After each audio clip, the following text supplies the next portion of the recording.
नमस्कार, मैं Sandeep कसालकर। Crypto TV में आप सभी का स्वागत है। क्रिप्टो वर्ल्ड से जुड़ी नई खबरों के साथ आइए देखते हैं क्या कुछ हुआ क्रिप्टो की दुनिया में। सबसे पहले रुक करते हैं हेडलाइंस की ओर।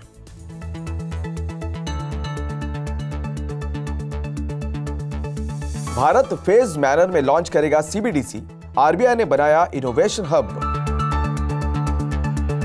Move to earn crypto game STEPN ने चाइनीज यूजर्स पर लगाया प्रतिबंध। मार्क जुकरबर्ग ने कहा मेटावर्स में कुछ समय तक होगा नुकसान। टेरा को 1.3 बिलियन यूएसडी टोकन बर्न करने की मिली अनुमति। शनिवार को नई टेरा ब्लॉकचेन लॉन्च के बाद एयर ड्रॉप होगा ल्यूना।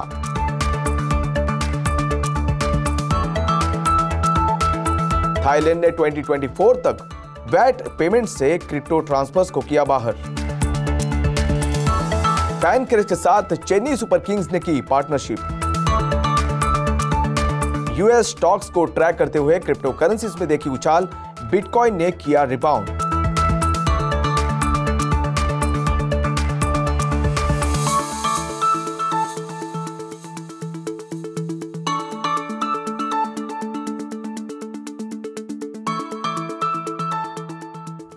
अब देखते हैं खबरें विस्तार से। रिजर्व बैंक ऑफ इंडिया ने कहा कि वो सेंट्रल बैंक डिजिटल करेंसी की शुरुआत की दिशा में एक ग्रेडेड अप्रोच का रास्ता अपनाने जा रहा है। आज दिन की शुरुआत में रिलीज किए गए अपने एनुअल रिपोर्ट में सेंट्रल बैंक ने कहा कि सेंट्रल डिजिटल कॉइन का डिजाइन उसकी monetary policy, financial stability, currency और पेमेंट सिस्टम्स के इफिशिएंट ऑपरेशंस के ऑब्जेक्टिव्स के प्रपोर्शन में होना चाहिए। ऐसे में आरबीआई का बयान कुछ महीनों बाद आया जब उसने कहा था कि वो सीबीडीसी की पायलट प्रोजेक्ट्स के टेस्टिंग और संचालन के साथ शुरुआत करने की पोजीशन में है। आरबीआई जो देश का बैंकिंग रेगुलेटर भी है, उन्होंने कहा कि यह डिजिटल करेंसी के लॉन्च से पहले प्रूफ ऑफ कंसेप्ट और पायलट्स के स्टेजेस के जरिए स्टेप बाय स्टेप आगे बढ़ेगा। Move to earn digital blockchain based game STEPN ने बीजिंग के रेगुलेशंस का हवाला देते हुए चाइनीज यूजर्स पर प्रतिबंध लगा दिया है। इसके क्रिएटर स्टेपन ने एक ट्वीट में कहा कि यह रिलेवेंट रेगुलेटरी पॉलिसीज का लगातार जवाब देने के लिए मेनलैंड चाइना में यूजर्स को हटा देगा। ट्वीट में यह भी उल्लेख किया गया है कि यदि मेनलैंड चाइना में यूजर्स पाए जाते हैं तो स्टेपन यूजर्स के टर्म के अनुसार 15 जुलाई 2022 को मिडनाइट 12 बजे उनके अकाउंट्स में जीपीएस और आईपी लोकेशन सर्विसेज प्रदान करना बंद कर देगा। चाइना ने पिछले साल क्रिप्टो करेंसी ट्रांजैक्शंस और माइनिंग पर प्रतिबंध लगा दिया था। वहीं सरकार ने बड़ी मात्रा में पर्सनल इंफॉर्मेशन को संभालने वाली कंपनियों की जांच भी तेज कर दी है। स्टेपन यूजर्स को गेम खेलने के लिए डिजिटल स्नीकर्स को रिप्रेजेंट करने वाले नॉन फंजिबल टोकन्स यानी एनएफटीज खरीदने की आवश्यकता होती है। फिर वे अपने स्मार्टफोन द्वारा ट्रैक किए गए अपने मूवमेंट के आधार पर क्रिप्टो करेंसी कमा सकते हैं। मेटा के सीईओ मार्क जुकरबर्ग ने शेयर होल्डर्स को बताया कि कंपनी को शॉर्ट टर्म में मेटावर्स पर एक सिग्निफिकेंट अमाउंट का नुकसान होने की उम्मीद है और यह इंस्टाग्राम रील्स के रेवेन्यू ग्रोथ के साथ नुकसान की भरपाई करने की कोशिश करेगी। दरअसल जुकरबर्ग का मानना है कि मेटावर्स स्ट्रैटेजी के रिजल्ट के मुताबिक यह नुकसान 5 साल तक हो सकते हैं, जिसका प्रेशर कंपनी के स्टॉक पर पड़ेगा। मेटा कई प्रोजेक्ट्स को डेवलप करके अपने मेटावर्स एफर्ट्स को 2 गुना कर रहा है। यह हार्डवेयर डिवाइसेस के लिए भी उत्सुक है जो मेटावर्स में एक सेंट्रल रोल निभाएगा, क्योंकि यूजर्स इसके वीआर के जरिए से भी अनुभव कर सकते हैं। यूजर्स को हार्डवेयर का टेस्ट करने की अनुमति देने के लिए अप्रैल 2022 में इसने अपना पहला हार्डवेयर स्टोर सेट किया है। सबसे बड़े फीचर्स में से एक क्रिप्टो और पेमेंट्स खुद ही है, क्योंकि कंपनी ने अपने हॉरिजॉन वर्ल्ड्स वीआर एप्लीकेशन में इस्तेमाल के लिए करेंसी लॉन्च की है। इस तरह से इशारे साफ है कि मेटा मेटावर्स पर डोमिनेट होना चाहता है।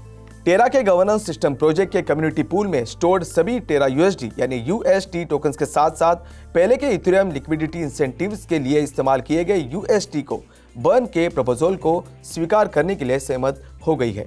इसकी संख्या 1.3 बिलियन यूएसटी से ज्यादा है या करंट 11.2 बिलियन यूएसटी सप्लाई का नियरली 11% है। ऐसे में प्रपोजल को उसके फेवर में डाले गए टोटल वोट्स का 99.3% प्राप्त हुआ है।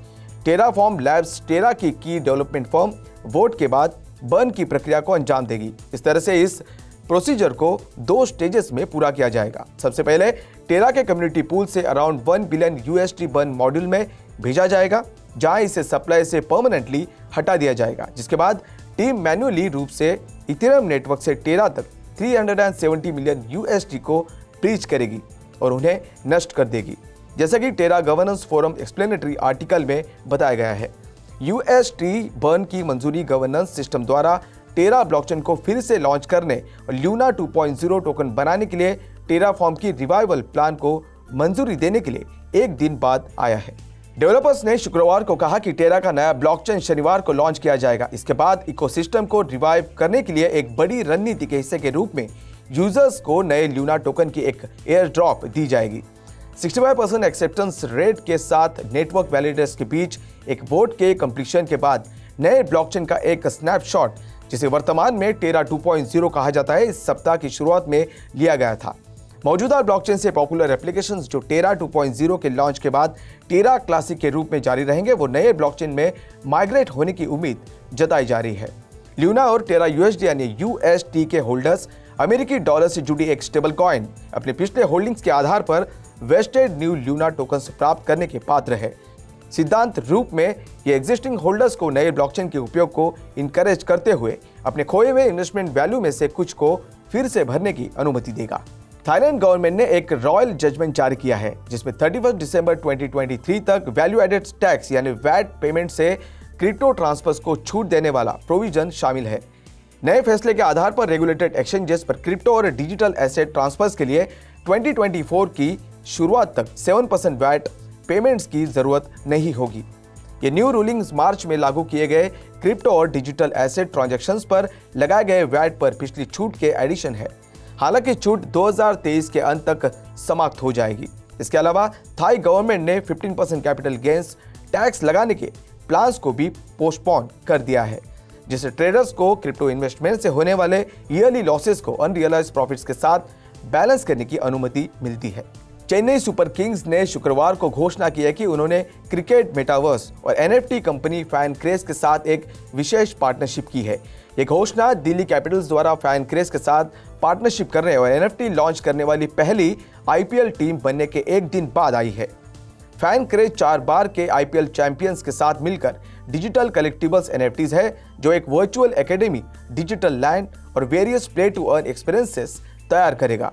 फरवरी में लॉन्च होने के बाद फैनक्रेज क्रिकेट वेब3 इकोसिस्टम पर कब्जा करने के लिए गंभीर कदम उठा रहा है। BCCI ने सोमवार को वुमेन्स T20 चैलेंज 2022 के ऑफिशियल स्पॉन्सर्स के रूप में फैनक्रेज का अनावरण किया। शुक्रवार के अंत में क्रिप्टो करेंसीज ने US स्टॉक की मजबूत ओपनिंग से क्यूज लेते हुए एशियन ट्रेड्स में वापसी की और उम्मीद है कि फेडरल रिजर्व जुलाई के बाद रेट्स में बढ़ोतरी की गति को धीमा कर देगा।